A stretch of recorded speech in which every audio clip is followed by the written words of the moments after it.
Gold buyers, మీ కష్టాల్లో నమ్మకమైన మీ ఆత్మీయ నేస్తం.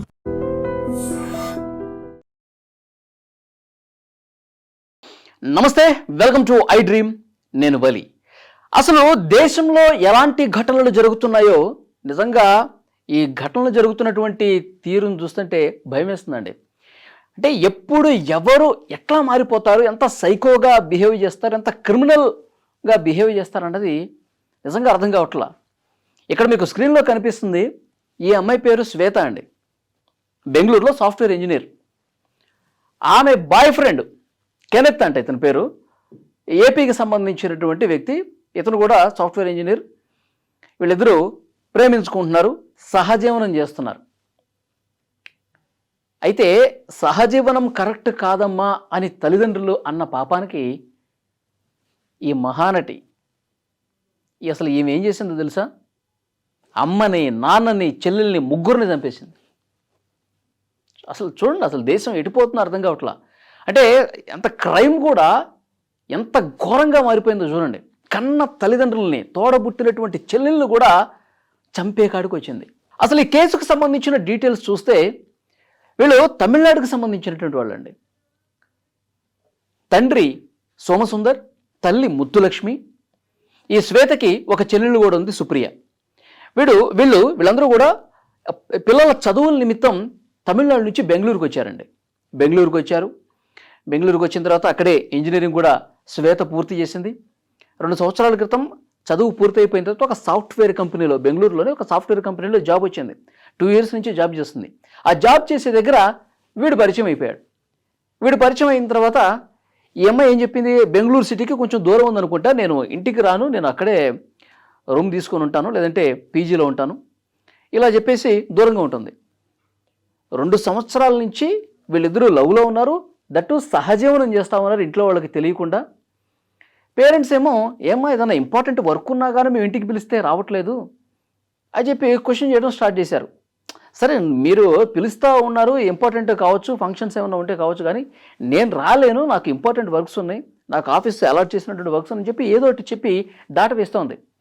సో వీళ్ళకి అనుమానం వచ్చి ఆరా తీస్తే అప్పుడు తెలిసింది, బాయ్ ఫ్రెండ్తో కలిసి ఒక రూమ్లో ఉంటోంది, సహజీవనం చేస్తోంది అని చెప్పి పేరెంట్స్కి తెలిసింది. సోమసుందరం, ముత్తులక్ష్మి తల్లిదండ్రులు కదా, వాళ్ళకి తెలిసింది. చాలాసార్లు చెప్పి చూశారు, ఇది కరెక్ట్ కాదు, ఇది పద్ధతి కాదు, ఒక మంచి అబ్బాయి చూసి మీకు పెళ్లి చేస్తాం, ఈ సహజీవనం ఏంటమ్మా, ఇది అసలు మన భారతీయ సంప్రదాయం కాదని చెప్పి చాలా వరకు చెప్పి చూశారు. ససేమిరా ఒప్పుకోలా, నేను అసలు మీ ఇంటికే రాను, కావాలంటే మీరు ఈ కెనెత్తో ఇచ్చి, బాయ్ ఫ్రెండ్తో ఇచ్చి మీరు పెళ్లి చేయించండి అని చెప్పి అన్నది. దానికి వీళ్ళు ఒప్పుకోలా. ఇంకొకటి ఏం చెప్పింది ఈమె, బాయ్ ఫ్రెండ్ ఒక బిజినెస్ చేస్తూ ఉన్నాడు, అందులో లాస్ వచ్చింది, నా ఆస్తిలో వాటా నాకు ఇవ్వు, నాకు ఆస్తిలో ఒక 20 లక్షలు 30 లక్షలు వస్తాయి కదా, అది తీసి నాకు ఇవ్వు. కాదమ్మా, నువ్వు అసలు మేము చెప్పిన అబ్బాయిని నువ్వు పెళ్లి చేసుకోలేదు, నువ్వు ఎవరితోనో ఉంటున్నావు, వాడికి ఏదో బిజినెస్ లాస్ వస్తే 30 లక్షలు ఇమ్మంటున్నావు, ఇది కరెక్ట్ కాదమ్మా అని చెప్పి వీళ్ళు చాలాసార్లు చెప్పి చూశారు. ఆమె ఒప్పుకోలా. అసలు ఇవి ఎక్కడ ఉంటుందని చెప్పి వీళ్ళు ముగ్గురు కూడా, ఆమె ఆఫీస్కి ఎప్పుడు వెళ్తుంది, ఎటు పోతుంది, తర్వాత ఏ రూమ్కి వెళ్తుంది, ఇవన్నీ కూడా చూస్తే సాయి గ్రీన్ అపార్ట్మెంట్ అని ఉంది బెంగళూరులో. ఆ అపార్ట్మెంట్ లోపలికి అక్కడికి వెళ్ళి డైరెక్ట్గా తల్లిదండ్రులు, చెల్లెలు ముగ్గురు, సోమసుందర్, ముద్దులక్ష్మి, సుప్రియ ముగ్గురు కూడా డైరెక్ట్ ఇంటికి వెళ్ళారు. ఇద్దరు ఉన్నారు, ఈ శ్వేత ఉంది, ఈ బాయ్ ఫ్రెండ్ కెనెత్ కూడా ఇంట్లోనే ఉన్నారు. డైరెక్ట్గా ముగ్గురు ఇంటికి వెళ్ళిపోయి ఇక గొడవ పెట్టుకోవడం స్టార్ట్ చేశారు. నువ్వు వద్దు, మా మాట విను, నువ్వు రావాల్సిందే, ఈరోజు నేను ఎలాగైనా ఇంటికి తీసుకెళ్లాల్సిందే అని చెప్పి వాళ్ళు బలవంతంగా తీసుకెళ్లే ప్రయత్నం చేశారు. చేస్తే కోపం తట్టుకోలేక మీకు ఎన్నిసార్లు చెప్పాలని చెప్పి వీళ్ళిద్దరూ కలిసి, వీడు కూడా ఈమెతో తయారై ఇంట్లో ఉన్నటువంటి వస్తువులను తీసుకుని ఏది దొరికితే దాన్ని ముగ్గురు మీద ఇష్టం వచ్చినట్టుగా తల మీద, శరీరం మీద ఇష్టారీతిని కొట్టారండి. ఎంత బాధాకరం అంటే, కనిపించిన తల్లిదండ్రుల్ని ప్రియుడు మోజులో పడిపోయి కళ్ళు మూసుకుపోయి తల్లిదండ్రులు ఇద్దరిని, చెల్లెలు కూడా సుప్రియ చిన్న పాప, ఆమె కూడా degree first year second year చదువుతుందంట, ముగ్గురిని చంపేశారండి. ఇద్దరైతే ముత్తులక్ష్మి, చెల్లెలు సుప్రియ ఇద్దరు రూమ్లోనే చచ్చిపోయారు.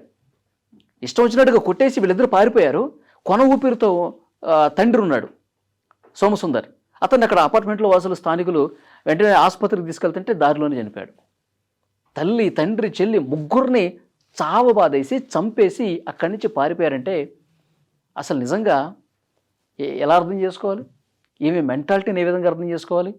సహజీవనం చేస్తోంది, నాకు ఇతనితోనే పెళ్లి చేయండి అని చెప్పి మొండిపట్టు కూర్చుంది, అడ్డొస్తే ఒప్పుకోకపోతే తల్లిదండ్రులను కూడా చంపేకాడికి వచ్చింది. చాలా బాధాకరం. నిజంగా ఇలాంటి సైకోలుగా తయారైపోతున్నారు. తమకు నచ్చని పని, తమకు ఇష్టం లేని పని ఏదైనా ఉంది అంటే కనుక దానికోసం ఎంతకైనా తెగబడతా ఉన్నారు.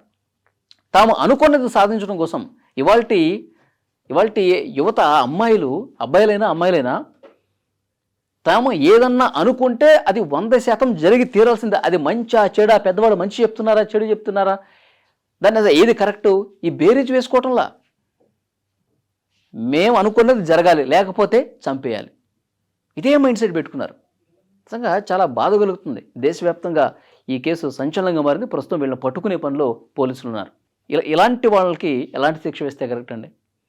తల్లిదండ్రులని చంపే వరకు వచ్చారంటే చాలా కఠినంగా శిక్షించాలని చెప్పి వీళ్ళ ఇతర బంధువులు, కుటుంబ సభ్యులు, అక్కడ లోకల్గా ఉన్న వాళ్ళు కూడా చెప్తా ఉన్నారు.